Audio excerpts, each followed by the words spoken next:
اعوذ باللہ السمیع العلیم العظیم الحفیظ بوجہ الکریم وسلطانہ القدیم من الرجس الخبیث المخبث الشیطان اللعین الرجیم وقبیلہ ونفخہ ونفسہ وہمزہ بسم اللہ الرحمن الرحیم۔ تمام نبیوں کے سردار حضرت محمد صلی اللہ علیہ وآلہ وسلم اور تمام مذاہب کے سردار دین اسلام کے پیروکاروں، سلام علیکم۔ آج جس ہستی کا ذکر ہو رہا ہے، کرنے جا رہا ہوں، وہ مشہور ہوئے اپنی کنیت سے، یعنی حضرت ابو الحسن خرقانی رحمۃ اللہ علیہ۔ چونکہ ذکر ہوا تھا بایزید بستامی رحمۃ اللہ علیہ کا اس سے پہلے، تو حضرت بایزید بستامی رحمۃ اللہ علیہ سے ایک خاص تعلق ہے ان کا، اس لیے میں نے ان کے بعد ان کا ذکر کیا۔ حضرت ابو یزید بستامی رحمۃ اللہ علیہ سے ان کا کیا تعلق ہے، اور میں ان کے بعد ان کا ذکر کیوں کر رہا ہوں؟ اصل میں یہ پیدا ہوئے ہیں 89 years after حضرت ابو یزید بستامی رحمۃ اللہ علیہ کے، 89 years after۔ تو بہت وقفہ ہے، تو پھر تعلق کیسے ہوا؟ تعلق اس طرح ہے کہ حضرت ابو یزید بستامی رحمۃ اللہ علیہ جب اپنے شہر سے چل کے دھستان کے قبرستان میں جہاں شہداء کی قبریں تھیں، وہاں فاتح پڑھنے کے لیے سال کے بعد جایا کرتے تھے، تو رستے میں پڑتا تھا خرقان، تو خرقان میں کھڑے ہو جاتے۔ اس شہر کی اور اس قریے کی کوئی ریپوٹیشن اچھی نہیں تھی، زیادہ تر چور رہتے تھے یہاں، اور آپ لوگ رک کے یوں سانس انہیل کر اندر کھینچتے، سانس جیسے کوئی آدمی پھول کی خوشبو کو سونگتا ہے یا عطر کی شیشی کو سونگتا ہے۔ مریدوں نے پوچھ لیا، حضور طریقہ ہے آپ کا ہر سال، جو ہی آپ قبرستان جاتے ہیں تو یہاں رک کے سانس کیوں کھینچتے ہیں؟ کہنے لگے، اس سرزمین خرقان سے ایک مرد کی خوشبو آتی ہے، آئے گا تو ہمارے بعد، لیکن آپ نے نام بھی بتا دیا، کہا نام اس کا علی، پیشہ بھی بتا دیا، کہا کاشتکاری کرے گا، اہل و عیال ہوں گے، اور ہم سے وہ مرتبے میں 3 گنا زیادہ ہوگا۔ اللہ اکبر جل شانہ۔ اور اس تذکرے، اس کا ذکر مولانا روم نے مثنوی شریف میں بھی کیا ہے، ایک پورا باب باندھا ہے، اور بالکل جو میں ترجمہ کر رہا ہوں وہ انہوں نے فارسی میں کہا ہے، اور یہی ہوا۔ اور ایک اور طریقہ، یعنی ایک اور طرح سے بایزید بستامی رحمۃ اللہ علیہ سے ان کا تعلق، ابو الحسن خرقانی رحمۃ اللہ علیہ کا، وہ کیا ہے؟ وہ تعلق بایت کا تعلق جو ہے، اس سلسلے کا تعلق بنایا جاتا ہے۔ کہتے ہیں کہ خواجہ ابو الحسن مرید مولانا ترک توسی رحمۃ اللہ علیہ کے، اور وہ مرید ہیں خواجہ آرابی کے، اور وہ مرید ہیں خواجہ مغربی کے، اور وہ مرید تھے ابو یزید بستامی رحمۃ اللہ علیہ۔ تو یعنی اس طرح سے بھی ان کے ساتھ تعلق جو ہے وہ آپ کا جوڑ دیا گیا۔ حضرت ابو یزید بستامی رحمۃ اللہ علیہ کا وصال مبارک ہوا ہے 261 ہجری میں، اور ابو الحسن خرقانی رحمۃ اللہ علیہ پیدا ہوئے ہیں 350 ہجری میں۔ تو یوں ابو الحسن خرقانی رحمۃ اللہ علیہ 89 ایئرز بعد پیدا ہوئے۔ تذکرۃ الاولیاء میں 39 سال لکھا ہے کہ 39 سال کے بعد پیدا ہوئے، تو یہ کاؤنٹنگ کے حساب سے صحیح نہیں ہے، میں ان سے اختلاف نہیں کرتا، لیکن اگر وہ 261 ہجری میں ابو یزید بستامی رحمۃ اللہ علیہ دنیا سے رخصت ہوئے ہیں اور یہ 350 ہجری میں پیدا ہوئے ہیں، تو آپ خود ہی گن لیجیے۔ تو اس لیے میں جب بھی سن بیان کرتا ہوں تو میں عرض یہ کرتا ہوں، دیکھو بھائی اس کے اندر فرق ضرور ہوگا، کیونکہ یہ پرانی جتنی صدیاں گزری ہیں وہاں شروع کے سن پہ تو دھیان دیا ہی نہیں جاتا، جب وہ مشہور ہوتے ہیں تو تب ذرا سا دھیان دیا جاتا ہے۔ تو اس لیے اگر 1-2 سال فرق پڑتے ہیں تو آپ یہ نہ کہیں فلاں صاحب نے یہ لکھ دیا، انہوں نے غلط لکھا، اب ان کے خلاف فتوے لگانے شروع کر دیں، ایسا ہرگز نہیں۔ وہ صرف ہر ایک کی اپنی ایک ریسرچ ہوتی ہے، اس ریسرچ کے مطابق وہ اپنے صحیح نتیجے پہ پہنچا ہوتا ہے۔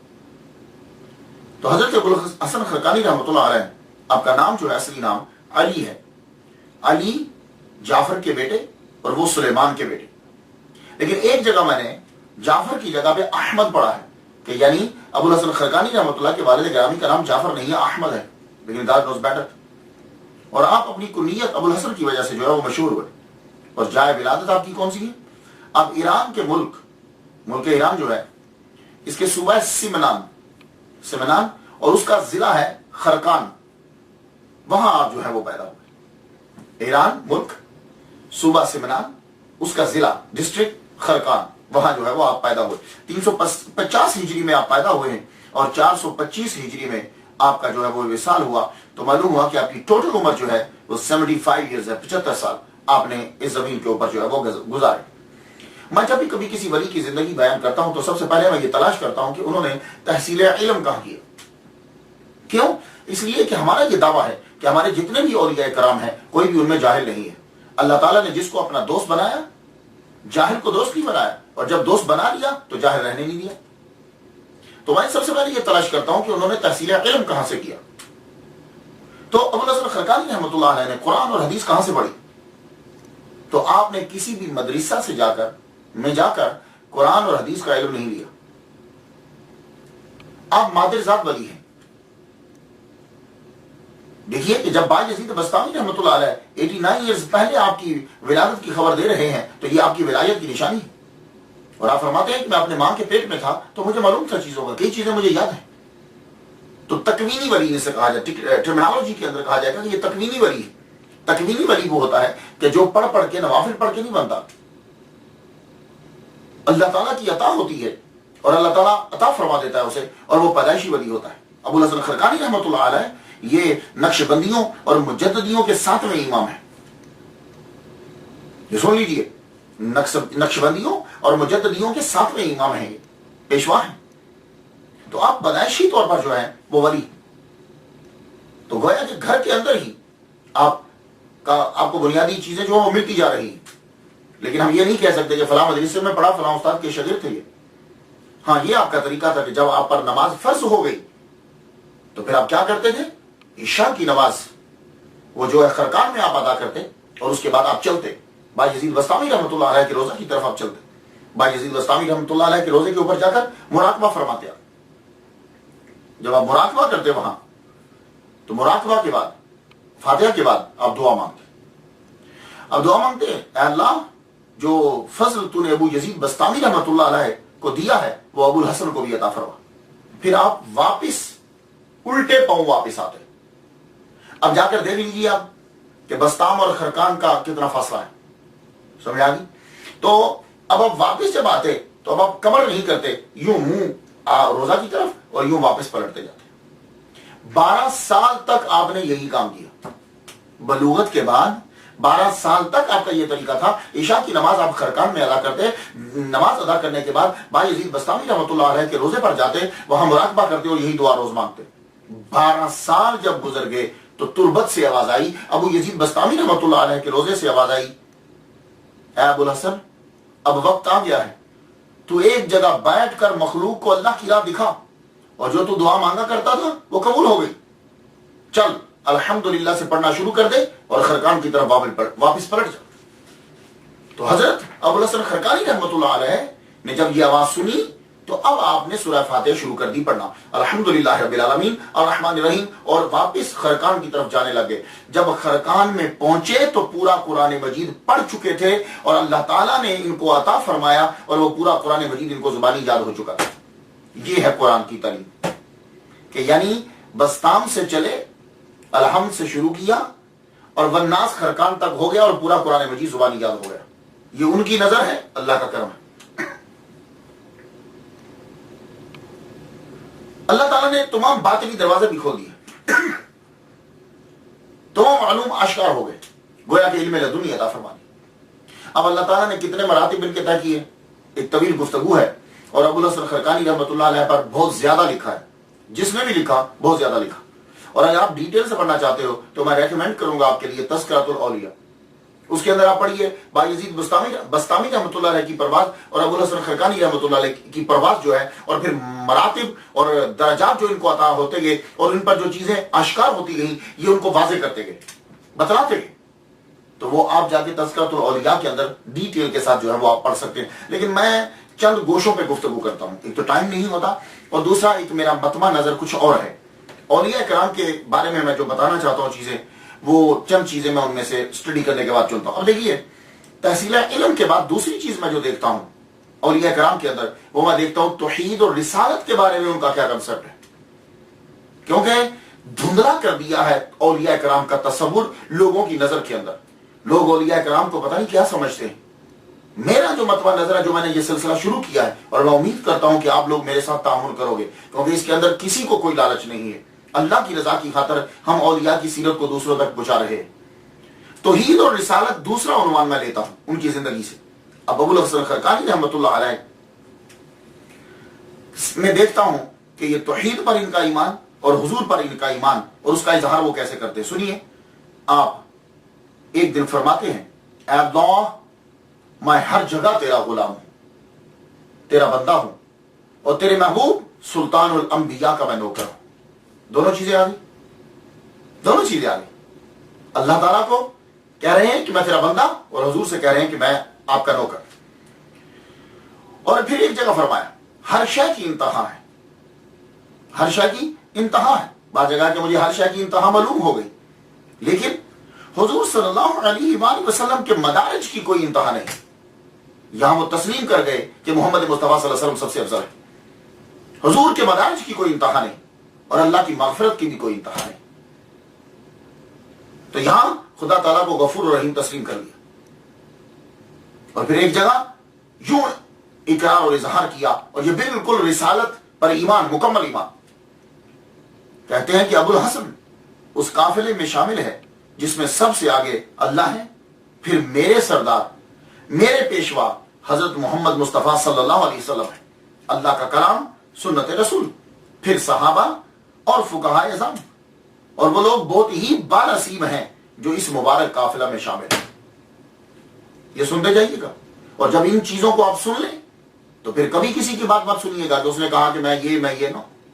آپ کہہ رہے ہیں کہ میرے قافلے کا سردار سب سے آگے اللہ پاک ہے، اور مخلوق میں اللہ کے بعد محمد صلی اللہ علیہ وسلم، پھر صحابہ کرام، پھر فقہاء.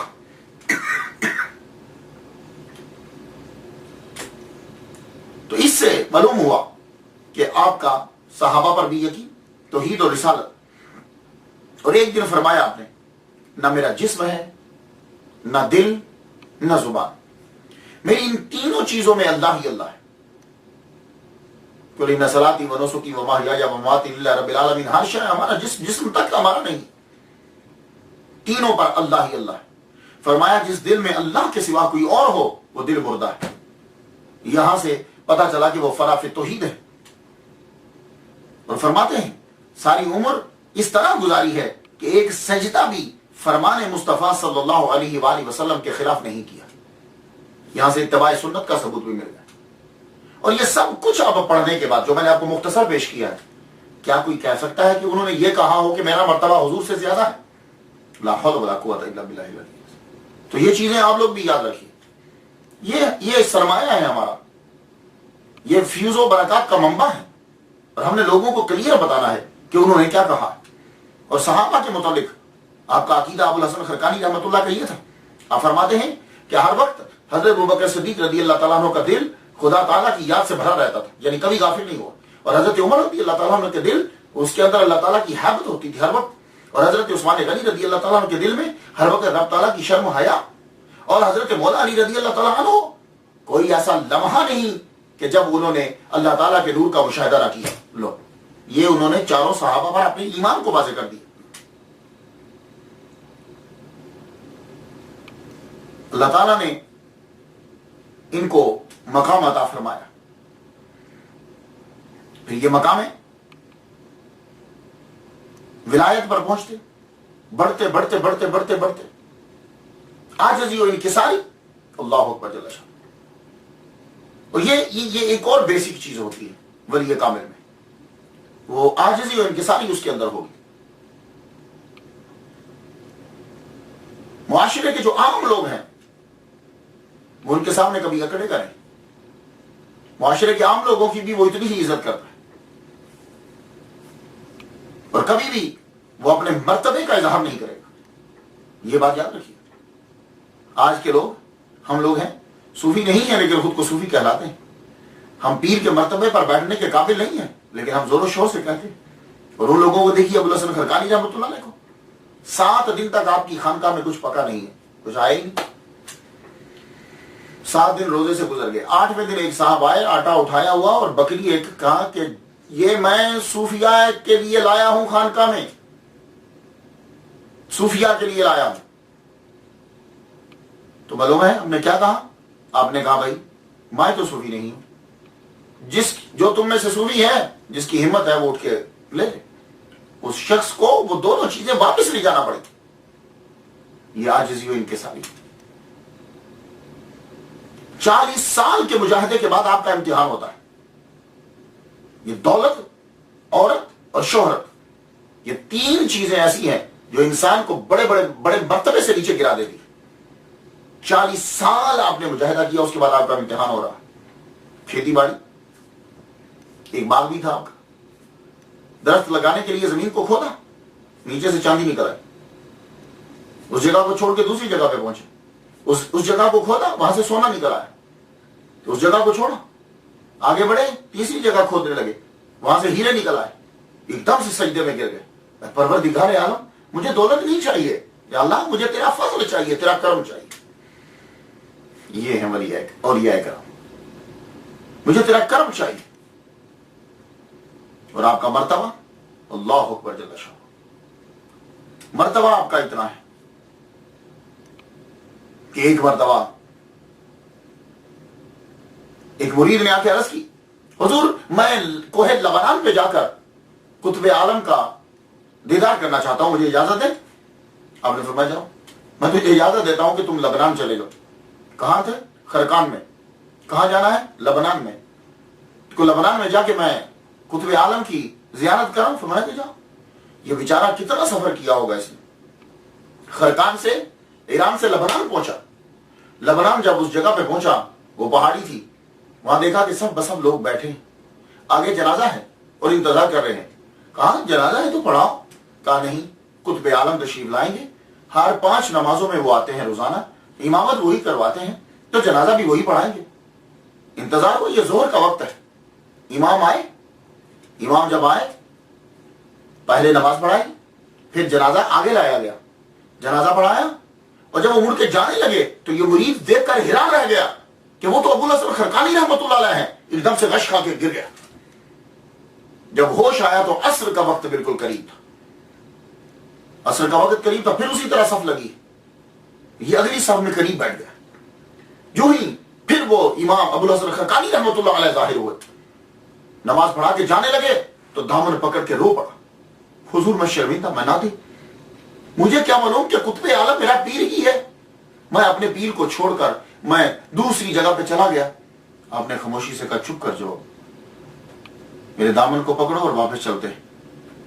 طے زمانی ایک دم سے خرقان پہنچے اور فرمانے لگے سنو، جب تک میں زندہ ہوں تم نے یہ بات کسی کو نہیں بتائی۔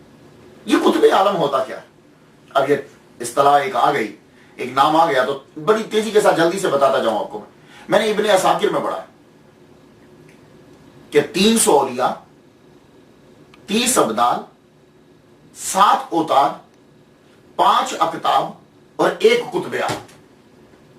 پھر سن لیجیے، 300 اولیاء پوری دنیا میں، 300 اولیاء، 30 ابدال، 7 اوتاد، 5 اقطاب اور 1 قطب عالم۔ تو قطب عالم یوں سمجھ لیجیے کہ جیسے کسی ملک کا وزیر اعظم یا صدر ہوتا ہے، یعنی جو سب سے بڑا جس ملک میں ہے، تو وہ قطب عالم ہوتا ہے۔ اور قطب عالم کے لیے طے زمانی کوئی چیز نہیں ہے، یہ مسافت، یہ سفر کوئی معنی نہیں رکھتا۔ وہ چشم زدن کے اندر پوری دنیا کا سفر کر سکتا ہے قطب عالم۔ اب آپ نے دیکھا کہ 5 نمازیں یہ وہاں جا کے پڑھاتے ہیں لبنان میں، اور قطب عالم، اللہ اکبر۔ اور یہ بچپن میں بھی ایسا ہوتا تھا ان کے لیے، کبھی کبھی خرقان سے 1 سیکنڈ میں پہنچ جاتے تھے، بس آپ چشم زدن میں پہنچ جایا کرتے تھے۔ اللہ اکبر جل شان۔ اللہ تعالیٰ نے ان کو اتنا مرتبہ عطا فرمایا۔ اور ابوالحسن خرقانی رحمۃ اللہ علیہ چونکہ یہ نقشبندیوں اور مجددیوں کے امام ہیں، پیشوا ہیں صاحب، تو یہ سماج و قوالی ہے نا، نقشبندیوں میں نہیں ہوتی ہے، قادریوں میں بھی نہیں ہوتی، یہ چشتیوں میں زیادہ تر ہوتی ہے، ایک سلسلہ ہے تبلیغ کا، جیسا بھی اندازہ ہوگا۔ یہ سماج جو ہے ایک متنازع مسئلہ ہے، لیکن میں آپ کو بتا دوں ابوالحسن خرقانی رحمۃ اللہ علیہ جو فرمایا کرتے تھے کہ سماع کے ذریعے نہیں، تم قرآن کے ذریعے سے خدا کے تک پہنچو، تو قرآن پڑھنے کو بڑا ترجیح دیتے تھے کہ زیادہ سے زیادہ جو ہے وہ قرآن مجید کو پڑھو، اور فرمایا کرتے تھے کہ سماع اس کے لیے جائز ہے، قوالی اس کے لیے جائز ہے کہ جو عرش سے لے کر تحت الثری تک ہر شے کو ایک نظر سے دیکھ رہا ہو۔ سن لیجئے، یہ آج کی قوالی تو اس پائے میں پہنچتی ہی نہیں ہے۔ تو میں اس کی تشریح یوں کرتا ہوں کہ سماع مخصوص ارشادات، مخصوص آلات، مخصوص لمحات، مخصوص حضرات میں ہوتا ہے، بس۔ یہ تو قوالی آج کی جو ہے یہ تو فراڈ ہے، گانا ہے سراسر۔ وہ جو قوالی کیا بھی کرتے تھے نا، جو سماع جو جن اولیاء کرام کے سماع ہوتا تھا، ذرا پلیز اسے پڑھ لیجئے، وہ کیا ہوتا تھا۔ وہ لوگ خود باوضو ہوتے تھے، شرع کے پابند ہوتے تھے، محفل میں کسی بچے کو بیٹھنے کی اجازت نہیں ہوتی تھی، اور سننے والے بھی باشرہ ہوتے تھے، اور کلام بھی مخصوص ہوتا تھا۔ یہ کلام نہیں ہوتا تھا۔ تو آپ زیادہ تر ترجیح جو ہے وہ اسی کو دیا کرتے تھے۔ اور پھر ایک اور بات جو اولیاء کرام میں دیکھتا ہوں، وہ یہ دیکھتا ہوں کہ میرا یہ یقین ہے کہ جو جتنا اللہ کے قریب ہوگا وہ اتنا ہی اس کے بندوں کی خدمت بھی کرے گا، اس کے لیے آسانی کرے گا۔ تو میں اسٹڈی کرتے ہوئے خدمت خلق دیکھتا ہوں کہ اس ولی کامل کے اندر یہ چیز، یہ صفت ہے، کیوں ہمیں آج کے دور میں یہ چاہیے۔ تو خدمت خلق حضرت ابو الحسن خرقانی رحمہ اللہ تعالی کے اندر ہم اس چیز کو دیکھتے ہیں۔ تو آپ نے بھی خانقاہ بنائی ہے، لنگر خانہ کھولا ہے، اور ہر ولی کا یہ طریقہ ہوتا ہے۔ لیکن ابو الحسن خرقانی رحمۃ اللہ علیہ کا خاص جملہ سماعت کر لیجئے اس کے اندر۔ آپ فرماتے ہیں کہ 24 گھنٹوں میں کسی مومن کو جو تکلیف نہ دے، گویا کہ وہ حضور کی محبت میں رہا ہے۔ یعنی رات اور دن میں کسی بھی مسلمان کو تکلیف نہیں دی تو گویا کہ وہ حضور کی محبت میں رہا، اور جس نے رات اور دن 24 گھنٹے کے اندر کسی لمحے بھی کسی مومن کو تکلیف دے دی، اس نے اس دن کی ساری عبادت کو ضائع کر دیا۔ اللہ اکبر جل شانہ۔ یہ ہے ولی کامل، جن کو ہم پیر کہتے ہیں۔ یہ ہیں کہ ایک مومن کو تکلیف دے دی تو پورے دن کی عبادت جو ہے وہ ضائع ہو گئی۔ تو فرماتے ہیں اللہ سے دوستی کا دعویٰ اس شخص کا جھوٹا ہے کہ جس کو اس کی مخلوق سے پیار نہیں۔ تم کہتے ہو کہ میں اللہ سے پیار کرتا ہوں اور اس کی مخلوق سے نفرت کرتے ہو، یہ دعویٰ تمہارا جھوٹا ہے۔ اور مہمان یہ بھی خدمت خلق میں آتا ہے۔ مہمان جب کسی کے گھر میں آ جاتا ہے تو حضرت ابو الحسن خرقانی رحمۃ اللہ علیہ نے یہ فرما دیا کہ مہمان جب تمہارے گھر میں آ جائے تو سارے جہان کی نعم، یعنی جسے اردو میں نعمتیں کہتے ہیں، سارے جہان کی نعمتیں ایک لقمہ بنا کر اگر اس مہمان کے منہ میں دے دی جائے، یعنی اس کو پیش کر دی جائے کھانے کے لیے، سارے جہان کی نعمتیں، تو تب بھی حق ادا نہیں ہوگا۔ یہ ہے ولی کام۔ اس لیے ہم انہیں مانتے ہیں۔ اس لیے میں کہتا ہوں کہ if you want to change your life, listen and read the stories of friends of Allah۔ اس لیے میں کہتا ہوں کوئی چیز کلک کر جائے گی آپ کو، اس لیے شامل ہو جائیے آپ میرے ساتھ تاکہ ہم یہ پیغام آگے تک پہنچا سکیں۔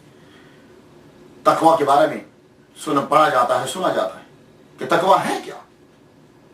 مختلف لوگوں نے مختلف تعریف کی ہے۔ حضرت ابو الحسن خرقانی رحمۃ اللہ علیہ کیا فرماتے ہیں کہ تقویٰ کیا ہے؟ اس طرح زندگی بسر کر کہ کرامن کاتبین کو واپس بھیج دے۔ اب اس چیز کو ذرا سمجھیے گا، اس طرح زندگی بسر کر کہ کرامن کاتبین، یعنی یہ دونوں فرشتے بیٹھ کے یہ تک ان کی ضرورت ہی نہ رہے، واپس چلے جائے۔ اگر ایسا نہیں تو رات کے وقت ان کے ہاتھ سے دیوان لے لیں، اور اگر یہ بھی نہیں کر سکتے تو کم از کم یہ تو کرو کہ جب فرشتے واپس جائیں اللہ کے پاس تو یہ کہیں کہ وہ نیکی اس نے کی تھی۔ یعنی تیری زندگی اس طرح کی ہونی چاہیے، ضرورت ہی نہ رہے، ڈائریکٹ تیرا رابطہ اللہ تعالیٰ سے، اور اللہ تعالیٰ کا ہر کام تو کر رہا اور فنا ہو اس کی توحید کر۔ اور میں نے جو یہ ولی کامل پہلے دیکھے ہیں کہ جنہوں نے مومن کی طاقت کے اسرار کھول دیے، کہ مومن کے اندر طاقت کتنی ہوتی ہے۔ ہم لوگ اپنے آپ کو کمزور سمجھتے ہیں، اس کی وجہ یہ ہے کہ ہم نے روحانیت کو چھوڑ دیا ہے۔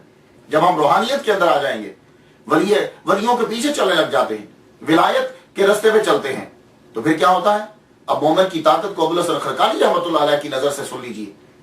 آپ فرماتے ہیں، ابو الحسن خرقانی رحمۃ اللہ علیہ نے فرمایا، کہتے ہیں کہ ایک مومن کو، ظاہر یہاں مومن سے مراد ولی کامل ہے، ایک مومن کو 40 فرشتوں کی ہیبت عطا کی جاتی ہے، یعنی اس کے اندر جو پاور ہوتی ہے وہ 40 فرشتوں کی ہیبت اور دبدبہ عطا کیا جاتا ہے، اور یہ ہیبت پوشیدہ رکھ دی جاتی ہے تاکہ بندوں کے ساتھ میل جول جو ہے وہ رہے۔ سب سے پہلے انہوں نے یہ سر کو کھول دیا کہ ایک مومن کے اندر 40 کم از کم 40. اور آپ نے فرمایا یہ ابو الحسن خرقانی رحمۃ اللہ علیہ مجددیوں اور نقشبندیوں کے ساتھ میں پیشوا کہتے ہیں کہ 3 جگہیں ایسی ہیں کہ فرشتے ہیبت کھاتے ہیں، یعنی ڈرتے ہیں، خوف کھاتے ہیں. کس سے؟ ہم سے، آپ سے، ہم لوگوں سے نہیں. یہ ولی کامل کی بات ہو رہی. پہلی جگہ ملک الموت جب وہ جان لینے آتے ہیں، دوسری یہ کرامن کاتبین لکھتے ہوئے، اور تیسری جگہ منکر نکیر سوال کرتے ہوئے خوف کھاتے ہیں ولی کامل سے، مومن سے. اب پھر وہی مسئلہ آ گیا کرامت کا. آپ بھی سچے اور سچے اولیاء کی طرح کرامت دکھانے سے بھاگتے ہیں. فرماتے ہیں کہ اللہ نے مجھے بڑی طاقت عطا فرمائی، مگر لوگوں پر رعب جمانے کے لیے کرامت کا اظہار میں نہیں کرتا. دیکھ لیا آپ نے، آج کل لوگ فوراً ذرا کوئی خواب آیا نہیں تو صبح بتایا نہیں تاکہ لوگوں کے اوپر اثر پڑے، اور کرامات لکھتے جاؤ. تو فرماتے ہیں میں کرامت کا اظہار نہیں کرتا. کہیں کیوں؟ کیونکہ جو ظہور کرامت کی خواہش رکھتا ہے اس پر اللہ کرامت کے دروازے بند کر دیتا.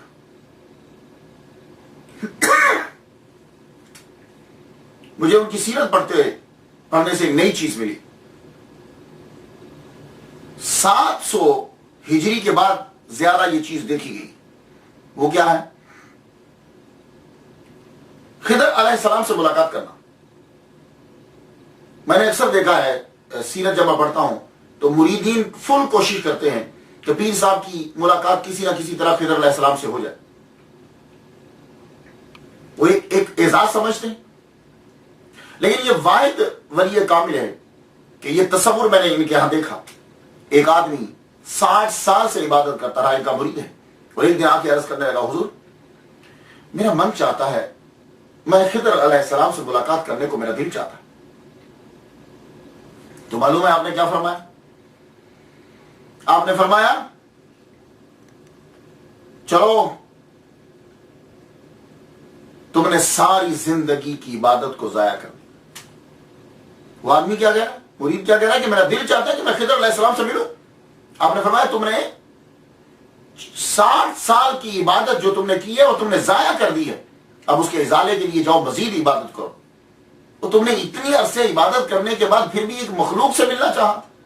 تیرے من میں خالق کی طلب کیوں نہیں پیدا ہو؟ یہ ایک نیا کنسپٹ ہے جو میں حضرت ابو الحسن خرقانی رحمۃ اللہ علیہ میں دیکھ رہا ہوں. ادروائز ہر ایک کی آرزو ہوتی ہے کہ میں حضرت خضر سے ملوں، میں حضرت خضر سے ملوں. تو آپ فرماتے ہیں پھر بھی مخلوق کا ہی تصور آیا. کرامت دکھائی جاتی ہے ایمان کو مضبوط کرنے کے لیے یا حقیقت کا اظہار کرنے کے لیے.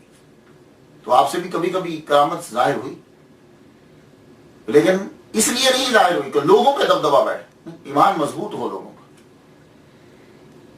آپ اپنی خانقاہ میں جلوہ فرما ہیں، خانقاہ میں بیٹھے ہوئے شیخ المشائخ حضرت عبداللہ داستانی رحمۃ اللہ علیہ تشریف لائے. جب وہ خانقاہ میں آئے انہوں نے آتے ہی کیا کیا؟ مریدین بیٹھے ہوئے، ان کے سامنے تشت پڑا ہوا ہے، تشت ٹرے، اس میں پانی ہے. آپ نے یوں ہاتھ ڈال کے ایک مچھلی نکال دی. حضرت موڈ میں تھے حضرت ابو الحسن خرقانی رحمۃ اللہ علیہ. آپ کے سامنے تندور چل رہا تھا جس میں روٹیاں لگاتے ہیں. آپ نے اس کے اندر ہی ہاتھ ڈال دیا. ہاتھ ڈال کے جب نکالا تو زندہ مچھلی. فرمایا کہ پانی میں سے نکالنا کوئی بڑی بات نہیں ہے، ہم نے جلتی ہوئی آگ میں سے مچھلی نکال دی. اس سے مریدوں کا ایمان اور مضبوط ہو گیا.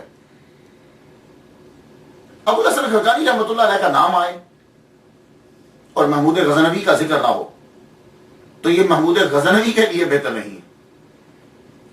تو تاریخ کے کچھ اوراق جو ہے ان پر ظلم ہو جائے گا. محمود غزنوی اس کو بڑا شوق تھا کہ جتنے بڑے بڑے لوگ ہیں جیسے کہ ابو علی سینا،